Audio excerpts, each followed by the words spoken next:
ઘણીવાર વૈષ્ણવને પૂછ્યું, લગભગ માનો ત્યાં સુધી તમે બધા અહીંયા બ્રહ્મ સંબંધી વૈષ્ણવ બેઠા છો, બધાએ બ્રહ્મ સંબંધ લીધો હશે. ચલો, તમારામાંથી કેટલાને યાદ છે કે તમે બ્રહ્મ સંબંધ કયા દિવસે લીધો હતો? આંગળી ઊંચી કરીને બતાવો મને. બહુ સરસ. એક ભાઈની આંગળી ઊંચી થઈ, એક બેનની.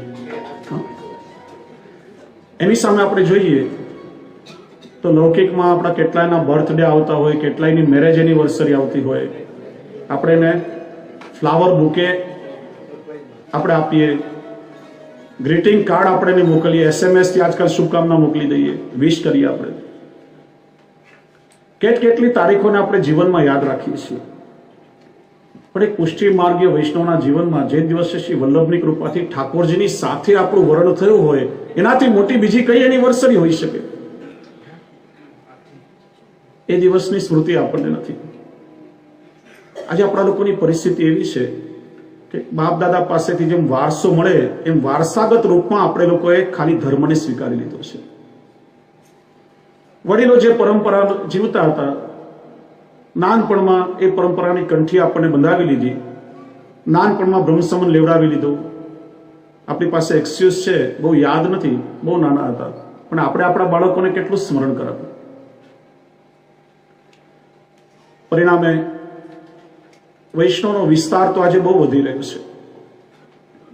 તમને કદાચ આશ્ચર્ય થશે, વૈષ્ણવની સંખ્યા વર્લ્ડ વાઇડ ઓછી નથી. 6 વર્ષ પહેલા મુંબઈના જ અમારા એક વૈષ્ણવ પરંપરાથી ઘરમાં ઠાકોરજીની સેવા બિરાજે, અને બહુ એજ્યુકેટેડ પરિવાર, લગભગ 90 દેશનો એમણે પ્રવાસ કરેલો, આર્કિટેક્ટની ડિગ્રી એમની પાસે, મુંબઈના બહુ મોટા બિલ્ડર. એમનો દીકરો ઓસ્ટ્રેલિયા ભણે. એકવાર એમનો દીકરો ઘરે આવ્યો અને એના પિતાને પ્રશ્ન પૂછ્યો, પપ્પા, દાદી ઠાકોરજીની સેવા કરે છે, શા માટે કરવી જોઈએ? આપણે બધા ગળામાં કંઠી પહેરીએ છીએ, એનું કારણ શું? 2-4 સવાલ પૂછ્યા અને તરત જ એમને શોક લાગ્યો કે મારા દીકરાએ આ પ્રશ્નો મને પૂછ્યા છે, મારી પાસે એનો કોઈ જવાબ નથી. આપણે ખાલી પરંપરાગત ધર્મને આજે વહન કરીએ છીએ. આવા પ્રશ્નો આજે કેટલાય યુવાન દીકરાઓના મનમાં સળવળતા હશે, અને એનું જો સમાધાન નહીં મળે તો આપણી પરંપરાને આગળ આપણે કેટલું ટકાવી શકશું? કંઈક પ્રયત્ન કરવો જોઈએ. એમણે પોતાના પર્સનલ ફંડમાંથી 50 લાખ રૂપિયા કાઢી મુંબઈના ફિલોસોફી ડિપાર્ટમેન્ટમાં વલ્લભ વેદાંતની ચેર ત્યાં એડમિટ કરાવીનો કોર્સ ચાલુ કરાવ્યો. સૌથી પહેલા યુનિવર્સિટીના વાઇસ ચાન્સલરે પ્રશ્ન પૂછ્યો. યુનિવર્સિટીના ફિલોસોફિકલ ડિપાર્ટમેન્ટમાં ઇસ્લામ, ક્રિશ્ચિયાનિટી, તાઓ, બૌદ્ધિઝમ, જૈનિઝમ, કાશ્મીર શૈવિઝમ, આ બધી પરંપરાઓ ભણાવાય છે. વલ્લભ વેદાંતની એમને બહુ કંઈ સમજ નથી, અને આપણે એનો કોર્સ જો શરૂ કરીએ તો એ ભણનારો અનુયાયી વર્ગ કેટલો હશે? વૈષ્ણવની સંખ્યા આશરે વિશ્વમાં કેટલી? એ વખતે સર્વે કરવામાં આવ્યો કે આખા વિશ્વમાં લગભગ 3.25 કરોડ જેટલા પુષ્ટિ માર્ગીય વૈષ્ણવ અસ્તિત્વ ધરાવે છે. સંખ્યા નાની નથી. વિસ્તાર બહુ વધ્યો છે, પણ એ વિસ્તાર વધવાની સાથે આપણા વૈષ્ણવમાં જેટલું ઊંડાણ હોવું જોઈએ એટલું ઊંડાણ આજે દેખાતું નથી. હું ઘણીવાર કહું છું, સમુદ્રનું મહત્વ શેના માટે છે? વિસ્તાર છે એટલા માટે. સમુદ્રનો ખાલી વિસ્તાર વધારે હોય, પણ એ સમુદ્ર જો છીછરો હોય તેમાંથી શંખલા, છીપલા, રેતી ને કાંકરા જ નીકળે. પણ એ સમુદ્રમાંથી મોતી અને રત્ન મળે છે કારણ કે એમાં ઊંડાણ રહેલું છે. એ ખાલી બ્રહ્મ સંબંધ લઈને સંખ્યા વધારવાથી નહીં ચાલે. આજે આપણા વૈષ્ણવની અંદર ધર્મનું ઊંડાણ હોવું જરૂરી છે. આજના યુવાન અને બુદ્ધિજીવી વર્ગને આપણે ઘણીવાર નાસ્તિક કહીને તરછોડતા હોઈએ છીએ. અમે દેશ વિદેશનો પ્રવાસ કર્યો છે, મારો અનુભવ છે. આજના યુવાનોને બાળકો નાસ્તિક નથી, જિજ્ઞાસુ છે. કેવલ પરંપરાગત ધર્મમાં માનતા નથી. They want to know something. એમને કંઈક જાણવું છે, જાણવાની જિજ્ઞાસા છે. વાતમાં આપણને પ્રશ્ન પૂછે છે, daddy Y this is, why we do this? શા માટે આપણે આવું કરીએ છીએ? આપણી પાસેનો ઉત્તર નથી. એક જ જવાબ મળે કે મારા બાપ દાદા વડીલો આ બધું કરતા હતા એટલે અમે કરીએ છીએ. પરિણામે એમની જિજ્ઞાસા સંતોષાતી નથી, અને પછી જ્યાં જેવો સંગ અને રંગ મળે પ્રવાહમાં એ તણાઈ જતા હોય છે. અને આપણે એમને સમજાવી ના શક્યા એ રોજ પછી આપણે ઠલાવીએ કે વાતમાં પ્રશ્નો પૂછે છે, બહુ નાસ્તિક થયા છે ને ભગવાનમાં માનતા નથી. બિલકુલ ખોટી વાત છે. આપણે જો આપણા મૂળ અને પરંપરાને યોગ્ય રૂપે આપણા યુવાન અને બાળકોને સમજાવીએ તો મારો અનુભવ છે કે આપણા કરતા વધારે ઇન્વોલ્વ થઈને ઊંડાણપૂર્વક એ લોકો ધર્મનું આચરણ કરે છે. જો તમારા ધર્મને તમે યથાર્થ રૂપે આજના યુવાનોને સમજાવો તો આપણા કરતા વધારે શ્રદ્ધાપૂર્વક એ લોકો ધર્મનું આચરણ કરતા થયા છે. એમના પ્રશ્ન અને જિજ્ઞાસાને સંતોષ મળવો જોઈએ. હું ચર્ચા કરી રહ્યો હતો, આપણો ધર્મ કે આજકાલનો નથી. હિન્દુ વૈદિક ધર્મ વેદમાંથી પ્રગટ થયો છે અને વેદ યસ્ય નિસ્વસિતમ વેદ, ભગવાનના શ્વાસમાંથી પ્રગટ થયા. જ્યારથી આ સૃષ્ટિની ઉત્પત્તિ થઈ, જ્યારથી વેદ પ્રગટ થયા, ત્યારથી આપણો હિન્દુ ધર્મ અસ્તિત્વમાં આવ્યો છે. વેદ એટલે આખા વિશ્વના વિજ્ઞાનનું મૂળ કહેવાય છે. આજે આપણને આશ્ચર્ય થાય કે સુપરસોનિક જેટ વિમાનો ઉડી રહ્યા છે. આજે સાયન્સે કેટલું ડેવલપમેન્ટ કર્યું છે, જાત જાતના આવિષ્કારો થઈ રહ્યા છે. પણ મૂળમાં જઈને જોશું તો આજે જે ક્રિયાઓ થઈ રહી છે, પ્રાચીન સમયમાં દરેક ક્રિયાઓ મંત્ર શક્તિ દ્વારા એ સંભવ હતી. દરેક ક્રિયાઓ પ્રાચીન સમયમાં થતી હતી. આજે સુપરસોનિક જેટ વિમાનો ઉડે છે, પહેલાના સમયમાં મંત્રથી પુષ્પક વિમાનો ઉડતા હતા. આજે ટેસ્ટ ટ્યુબ અને ક્લોનિંગનો જમાનો છે. એ જ વસ્તુ આપણા પુરાતન કાળમાં જોઈએ તો કુંતા માતાએ મંત્રો દ્વારા પવન પાસે, ઇન્દ્રદેવ પાસે, ધર્મરાજ પાસે પુત્રોની પ્રાપ્તિ કરી હતી. ક્લોનિંગ એટલે માનવીના શરીરના કોષમાંથી એના જેવા જ રૂપ, રંગ અને ગુણધર્મો ધરાવતા અનેક બનાવી શકાય. વિશ્વના વિજ્ઞાને એના પર પ્રતિબંધ મૂક્યો છે, કારણ કે એનો ઘણો બધો મિસયુઝ પણ થઈ શકે. એ જ વાત જો પુરાતન કાળમાં જોઈએ તો રાસના સમયે જેટલી ગોપીઓ હતી એટલા સ્વરૂપ ભગવાને પોતે પોતાનામાંથી પ્રગટ કર્યા અને સ્વતંત્ર રૂપે રમણ કર્યું છે. દ્વારકા લીલામાં જુઓ તો પેલા નરકાસુરની કેદમાંથી 16,000 કન્યાઓને છોડાવી અને કન્યાઓએ પ્રભુને વિનંતી કરી ત્યારે એક જ સમયમાં, એક જ મુહૂર્તમાં ભગવાને 16,000 રૂપ ધારણ કરીને એમની સાથે વિવાહ કર્યો છે. પુરાતન કાળમાં આપણે સાંભળીએ કે હનુમાનજી આખો દ્રોણગીરી પર્વત ઉપાડીને લાવ્યા હતા, કે પુલસ્ય ઋષિ શાલ્મલી દ્વીપથી ગિરિરાજજીને પધરાવીને લાવ્યા હતા. ત્યારે આશ્ચર્ય થાય, જેમ જેમ યંત્રોનો વિકાસ થતો ગયો તેમ તેમ માણસની આધ્યાત્મિક શક્તિ ધીરે ધીરે યંત્રમાં પરિણિત થતી ગઈ અને માણસ યંત્રનો આદિ બની ગયો.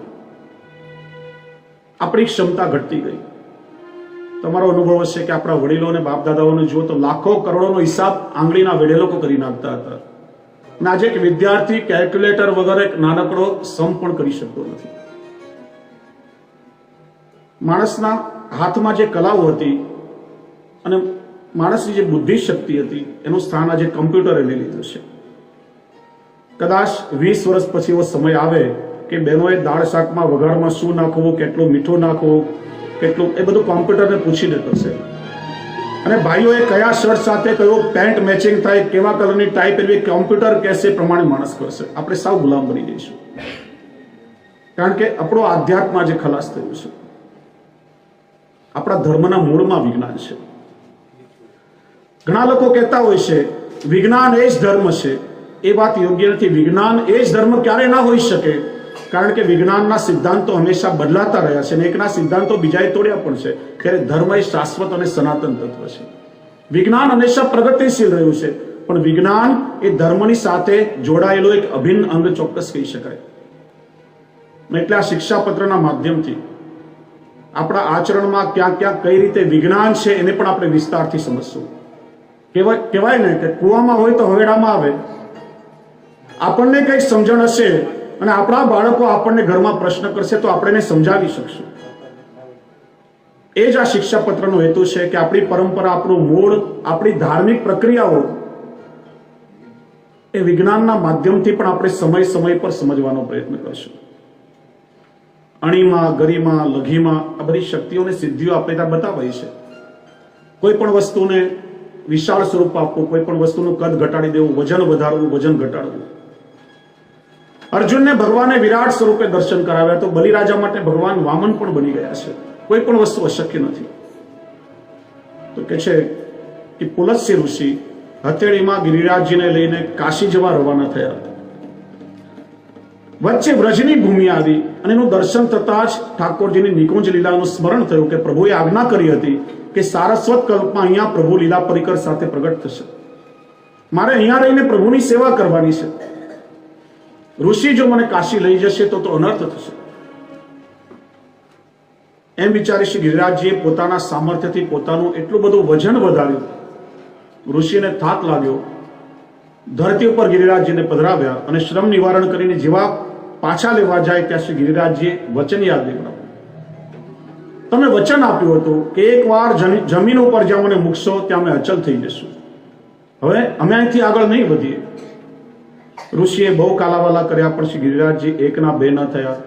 ક્રોધમાં આવીને ઋષિએ શ્રાપ આપ્યો, તમે મારી સાથે છલ કર્યું છે ને એટલા માટે તમે દરરોજ તલ બહાર જમીનની અંદર સમાતા જશો અને એક સમયે પૃથ્વી પરથી અદ્રશ્ય થઈ જશો. ઋષિના શાપને પણ શ્રી ગિરિરાજજી આશીર્વાદ માન્યો. કારણ કે કહેવાય છે કે સમયમાં શ્રી ગિરિરાજજીનો વિસ્તાર એટલો બધો, લંબાઈ 16 યોજન, ઊંચાઈ 7 યોજન. કહેવાય છે કે સવારે સૂર્યોદય થાય ત્યારે ગિરિરાજજીનો પડછાયો મથુરા વિશ્રામ ઘાટ ઉપર પડે.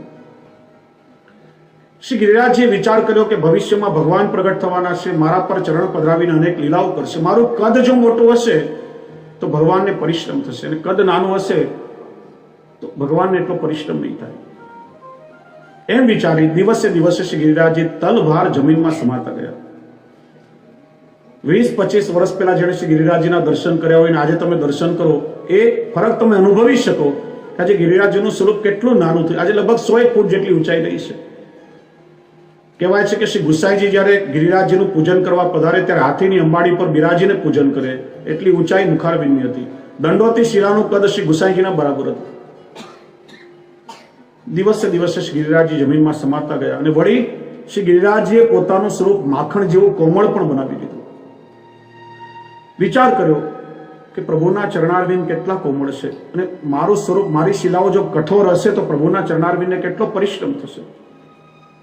એ જ કારણ છે કે આજે પણ આપણે શ્રી ગિરિરાજજીના દર્શન કરી ત્યાં ક્યાંય ઠાકોરજીના શ્રીયસના ચિહ્ન, ક્યાંય છડીના નિશાન, ક્યાંય કટોરા, ક્યાંય સુરભી ગાયના ખુરનું નિશાન, અનેક કૃષ્ણની લીલાઓના ચિહ્નોના દર્શન આજે પણ શ્રી ગિરિરાજજીમાં થાય છે. શ્રી ગુસાઈજીના 5મા લાલજી રઘુનાથજી અને શ્રી રઘુનાથજીના પુત્ર શ્રી ગોપેન્દ્રજી અને એમના પુત્ર શ્રી ગોપાલલાલજી અને એમનો પછી જય ગોપાલનો આજે એક જુદો પંથ ચાલ્યો છે.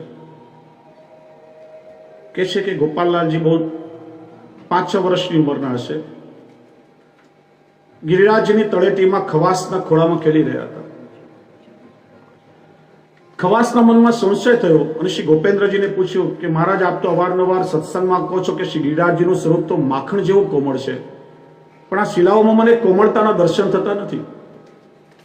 ને ત્યારે જ ગોદમાં બિરાજી રહેલા શ્રી ગોપાલલાલજી જોરથી ઠેકડો મારીને કૂદ્યા અને એમના ચરણ ગોઠણ સુધી શ્રી ગિરિરાજજીની શિલામાં કૂદી ગયા અને પ્રતીતિ કરાવી કે આજે પણ શ્રી ગિરિરાજજીનું સ્વરૂપ માખણ જેવું કોમળ છે.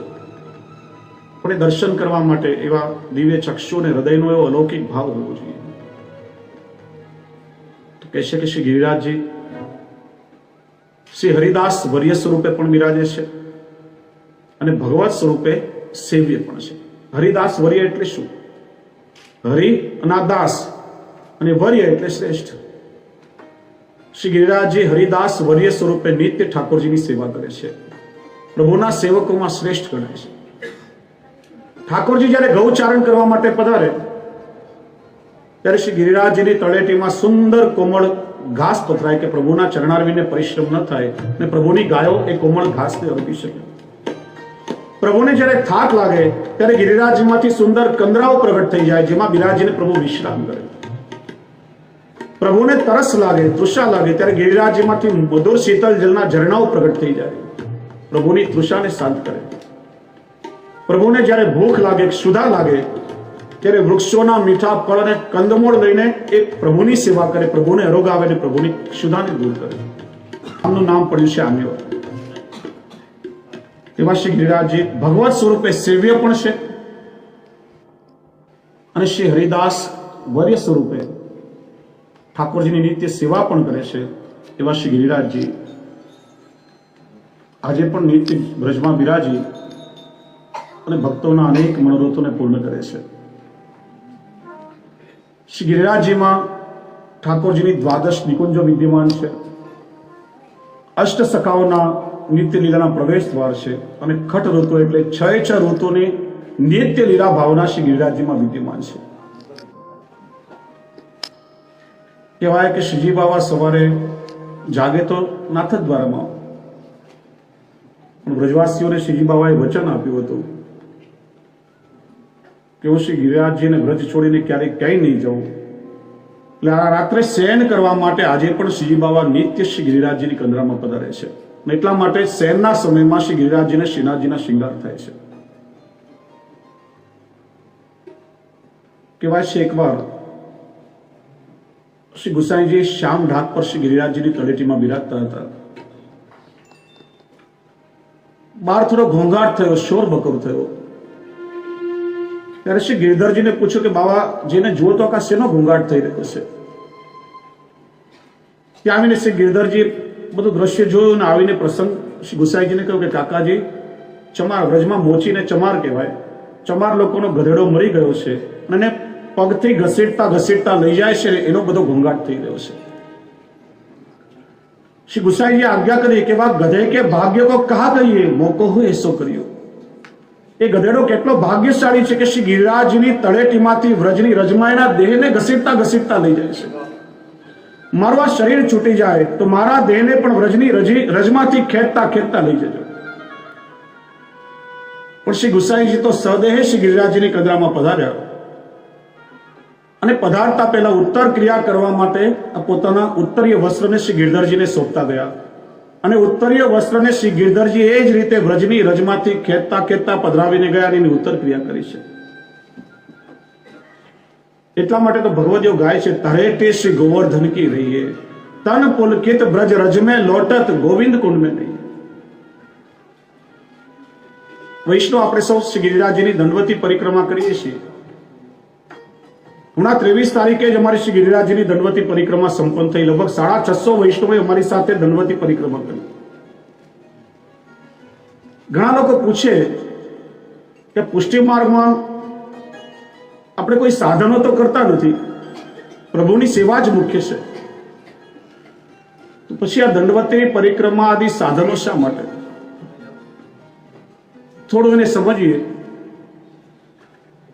કહેવાય છે કે ભગવાને જ્યારે ગોવર્ધન ધારણ કર્યો અને ઇન્દ્રનો માન ભંગ કર્યો,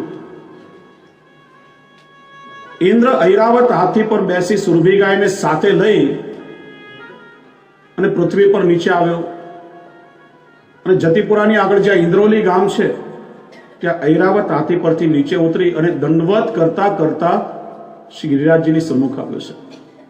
ત્યારથી આપણે ત્યાં દંડવતી પરિક્રમા કરવાની પરંપરા કદાચ શરૂ થઈ હશે. આપણે પ્રભુને નિત્ય દંડવત કરીએ છીએ. શબ્દ પર ધ્યાન આપો, દંડવત. દંડ એટલે લાકડી, વત એટલે જેમ. પ્રભુના ચરણોમાં લાકડીની જેમ સીધા પડી જવું એનું નામ છે દંડવત. પ્રભુને જ્યારે જ્યારે આપણે દંડવત કરીએ છીએ ત્યારે આપણા અહમનું સમર્પણ થાય છે. આપણો ઈગો, આપણો અહમ એ પ્રભુને સમર્પિત થાય છે અને દાસોહમની ભાવના ત્યાં પ્રગટ થાય છે. દંડવત બે પ્રકારે થાય છે. ખાસ ધ્યાન આપો. એક પંચાંગ દંડવત, 5 અંગો સહિત. જાનુભ્યામ હસ્તાભ્યામ ચૈવ શિરસા વચસા દૃશા. ગોઠણ, હાથ, મસ્તક, વાણી અને દ્રષ્ટિ, ગોઠણથી વળીના 5 અંગો સહિત પ્રભુને દંડવત કરીએ એ પંચાંગ દંડવત. અને પેટથી નીચેનો ભાગ એટલે જમીન પર લાંબા સૂઈને 6 અંગો સાથે દંડવત કરી અને સાષ્ટાંગ દંડવત કહેવાય. પુરુષો બંને પ્રકારે દંડવત કરી શકે, પણ બહેનોએ ખાસ આ ધ્યાન રાખવું કે એક મર્યાદા છે. બહેનોએ સાષ્ટાંગ દંડવત ક્યારે પણ કરવા નહીં, કેવલ ગોઠણથી વાંકાવાળી પંચાંગ દંડવત કરવા જોઈએ.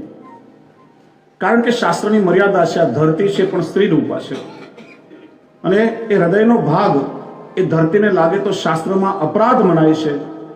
એટલા માટે બહેનોએ જમીનમાં ક્યારે પણ ઊંધા સૂઈને દંડવત નહીં કરવા. ગિરિરાજની દંડવતી પરિક્રમા બહેનો કરે તેમ આડા પડખે સૂઈને મુખ શ્રી ગિરિરાજજી તરફ રહે એ રીતે કરતા હોય છે. અને દંડવતી પરિક્રમા કરવાનો મુખ્ય હેતુ તો એ છે, તન પુલકિત બ્રજ રજ में लौटत. એ વ્રજની રજમાં દંડવત કરતા કરતા એ વ્રજની રજમાં આપણા દેહ પુલકિત થાય, અલૌકિક બને, તનુ નવત્વની પ્રાપ્તિ થાય. રોમ રોમમાં વ્રજની એ પ્રેમ રજ આપણને પ્રાપ્ત થાય. અને સાથે એને આપણે કહીએ છીએ પરિક્રમા.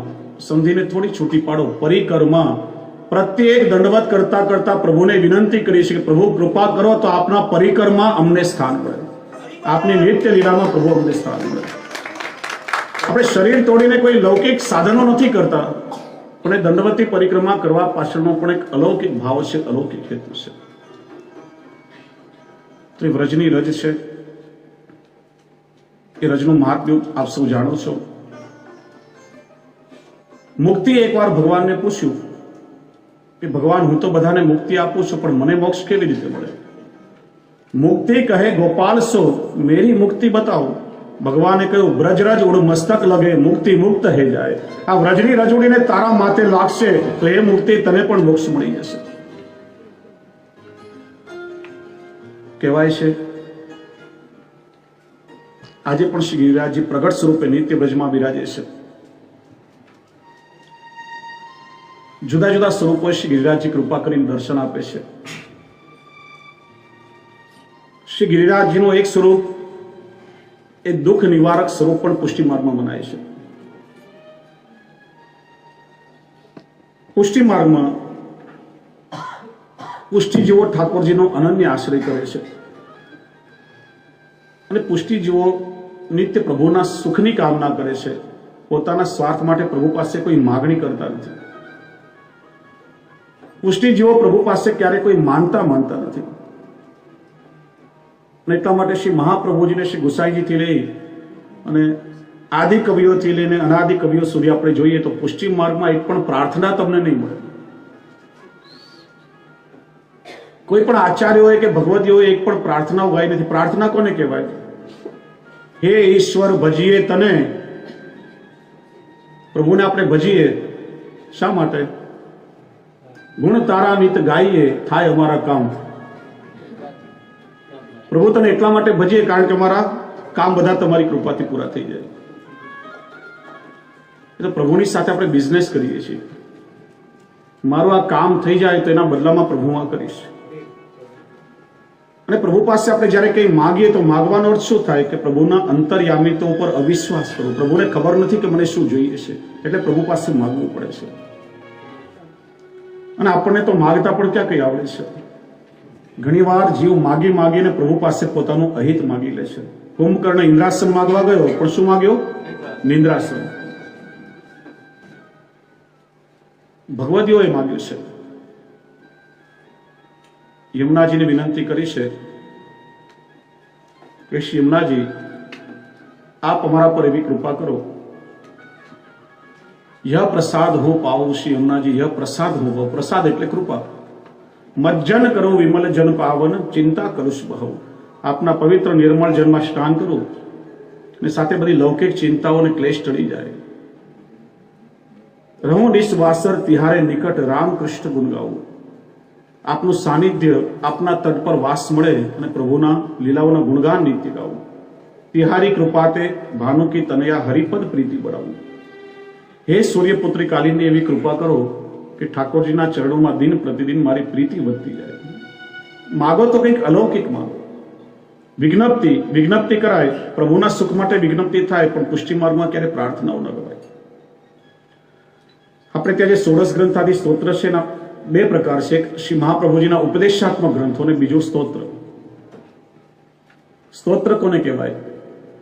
કે જેમાં પ્રભુના નામ, રૂપ, ગુણ અને લીલાઓ દ્વારા પ્રભુની સ્તુતિ કરવામાં આવી હોય એ સ્તોત્ર. અને બાલબોધ, સિદ્ધાંત મુક્તાવલી, સિદ્ધાંત રહસ્ય, નવરત્ન, ચતુશ્લોકી, વિવેક ધૈર્ય, આ બધા શ્રી મહાપ્રભુજીના ઉપદેશાત્મક ગ્રંથો છે. જ્યારે શ્રી મહાપ્રભુજીના સેવકોને મનમાં કંઈક સંદેહ થયો, કોઈ પ્રશ્ન થયો અને શ્રી આચાર્ય ચરણને આવીને વિનંતી કરી, તો એમના સંદેહના નિવારણ માટે શ્રી મહાપ્રભુજીએ આ 16 ગ્રંથ સ્વરૂપે એમને ગ્રંથો આપ્યા કે જેનાથી માર્ગમાં એમની સ્થિતિ દ્રઢ થઈ છે. પ્રાર્થનાઓ નથી. અને એટલા માટે જીવ છીએ, સંસારી છીએ. લૌકિકમાં ક્યારે કોઈ વ્યાધિ આવે, કોઈ શારીરિક કષ્ટ આવે, કોઈ માનસિક પીડાઓ થાય, કોઈ સંકટ આવે ત્યારે જીવ વિચલિત થાય. ક્યારેક આશ્રય દગી જતો એવું લાગે અને અજાણતા જીવ અન્યાશ્રય કરી બેસે છે. અને જીવે અન્યાશ્રય ન કરે એટલા માટે એક પ્રકાર છે કે ઠાકોરજીને તો પરિશ્રમ ક્યારે પણ નહીં આપો, પણ ક્યારે એવું કષ્ટ આવે તો વધારેમાં વધારે શ્રી ગિરિરાજજીને જીવ વિનંતી કરી શકે છે. માનતાઓ નહીં માનવી, પણ વિનંતી કરી શકાય. તો સંકટ નિવારણનું એક સ્વરૂપ પણ શ્રી ગિરિરાજજીનું મનાયું છે.